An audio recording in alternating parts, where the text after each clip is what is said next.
What is up, guys? So Sports back again with another video. In today's video, we're going to be talking about the Portland Trailblazers and their such disappointing season. So, coming into this season, I think a lot of people expected the Portland Trailblazers to be a team that could potentially contend for a playoff. I think a lot of people at least expected them to make the playoffs. Last season, they made it to the Western Conference Finals, though they were swept in 4 games by the Warriors. But, I mean, we know this season it was a handful of teams, maybe several teams that a lot of people expected to contend, and the Blazers were one of them. But that has not been the case this year. They are currently the 11th seed in the West, and they just look terrible. They look really bad. And let's just talk about why. So I think one of the biggest reasons as to why they are this bad is because they let a lot of key players go in free agency. I mean, you're talking about you let Al-Farouq Aminu walk in free agency. You trade Mo Harkless to the Clippers. Seth Curry walks to the Dallas Mavericks. You trade away Myers Leonard for Hassan Whiteside. Those are 4 key guys who were impactful in a big part of the reason as to why you guys were able to make it to the Western Conference Finals last year. And then you got injuries that affected you this year. Yusuf Nurkic still has not come back yet from his horrific leg injury he sustained last season. Rodney Hood just tore his Achilles a couple months back. He won't be back for this season. So it's just been like, and then you had like Hassan Whiteside, I'm pretty sure has missed a couple games. I think Dame was injured for a little bit too. You just had all these injuries here and there, and that's a reason as to why you're 8 games under 500. So let's talk about what the Blazers are now. So we know they obviously signed Carmelo Anthony a few months back, and that has, it's been good so far. Carmelo has shown that he belongs in this league. He's averaging, I believe, 16 points per game right now? Something around there. He's not shooting the ball well. He's averaging 16.6 rebounds at the power forward position, and he's found success there. He's not shooting the ball particularly well from the field. I mean, 44% is still pretty good, and 38% from 3, not by far, but a pretty good percentage. He's actually been really good. Don't know if you want to say he's been their most consistent player. That would maybe still be Damian Lillard, but he's been solid. And then they just made a trade with the Sacramento Kings. They traded away Kent Bazemore, I think Anthony Tolliver, and a couple second-round picks for Trevor Ariza, Wenyen Gabriel, and Caleb Swanigan. So 3 wing players, because they desperately needed that. They just needed it very bad. Trevor Ariza, at this point, he's pretty washed. I'm not gonna lie. I think he's 35 at this point, so he's pretty old. Don't know how much he can give you. He's 34, turns 35 June 30th. Don't know how much he can give you. I mean, he is what he is at this point. He's not the player that he was in Houston. He's not the player that he was with Washington in 2013, with the Lakers. He's not that guy anymore, obviously, So I really don't know. Last year for the Wizards, I mean, he was okay, but I mean, the Wizards weren't really doing much. We can talk about the Kings in another video, but this offseason the Kings I really don't know what they were doing. Anyways, though, for the Blazers, he can still be a cool 3-and-D guy. Maybe I don't know. He's not really. You get what you get with Trevor Ariza. Wenyen Gabriel, another wing guy. He's like 6'9". I think he's like 21 years old. So maybe he can turn into an impactful player. And then Caleb Swanigan, they actually drafted him before they traded him away. So maybe he too can become an impactful player. I don't know. It's just a bunch of men on this team, really. And just looking at how it's constructed, it's they don't have much going on for them. You have Damian and CJ. They're always going to give you what they give you. Carmelo, he's been cool. Hassan Whiteside, though his stats may say that he's been having a terrific season, his stats don't tell the whole story. Hassan Whiteside, he's literally a stat patter. He is a stat, that's what it is. He's a stat getter. Though he is averaging 15.5 and 14 rebounds, we all know what Hassan Whiteside is. He does not have a high motor. He's kind of lazy, really. His defense isn't all that, so I wouldn't take these stats so highly. I wouldn't put them on this high pedestal because they don't really, show the full story. So, I mean, yeah, that's their roster. So let's get into the meat and potatoes of this video. What should the Trailblazers do now? You're 8 games behind 500. You're 3 games out of the 8th seed.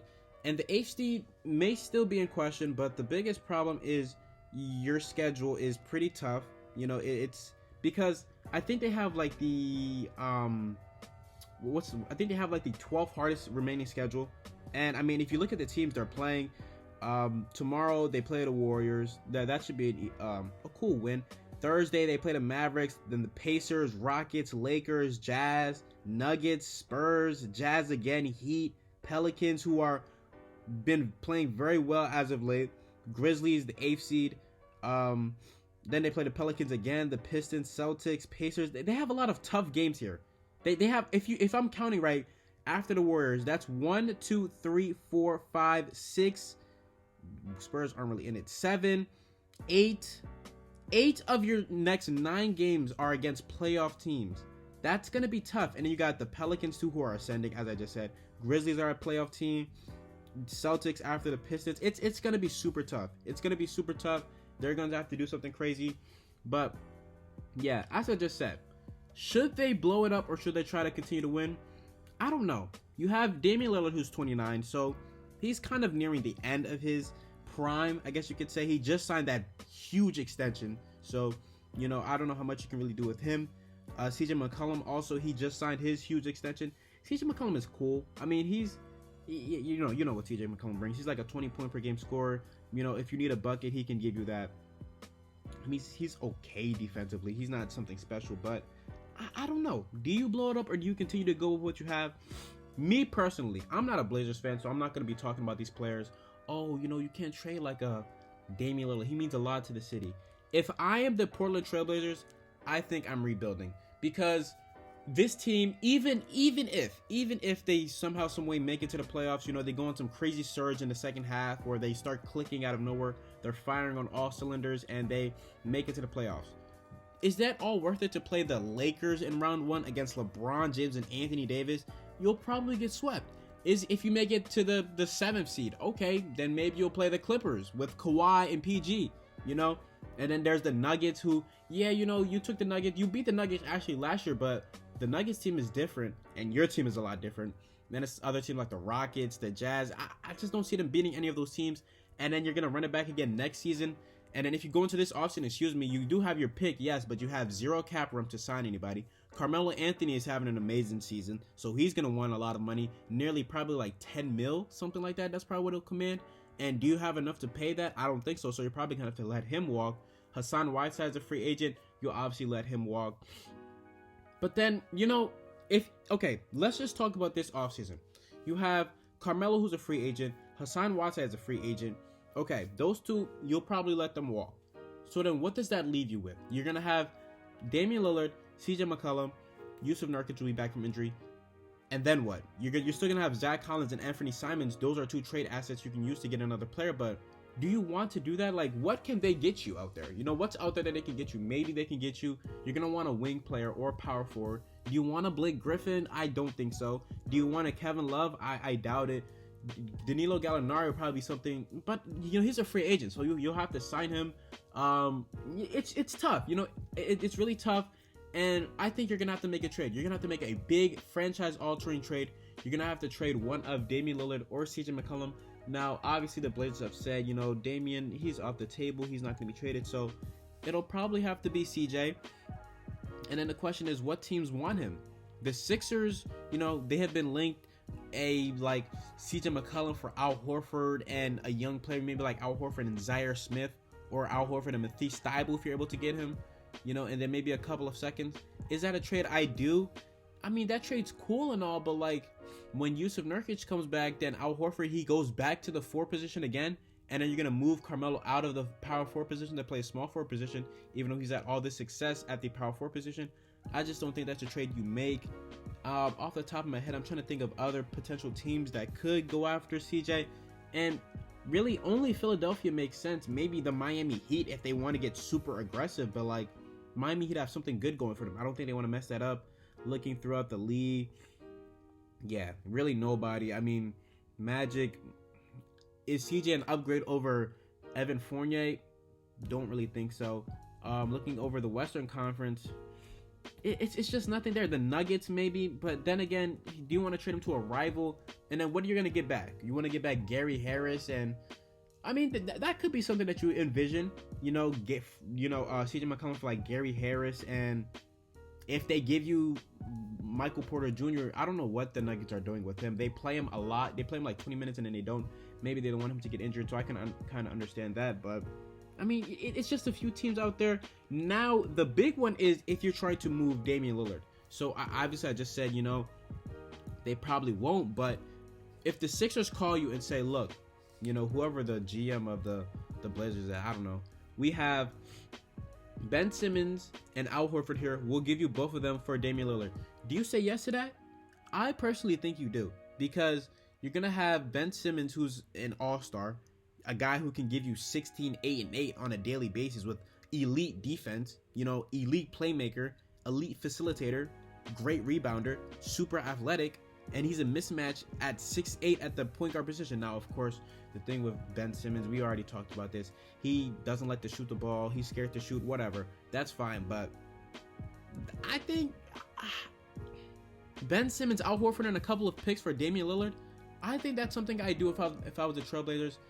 You'll still be able to be competitive, because you're you're replacing an all-star for an all-star, so shouldn't be. Oh, there's obviously gonna be drop off, of course, but Ben Simmons is what 7, 8 years I think younger than Damian Lillard, and he just signed an extension, so you're gonna have him at least for the next 5 seasons.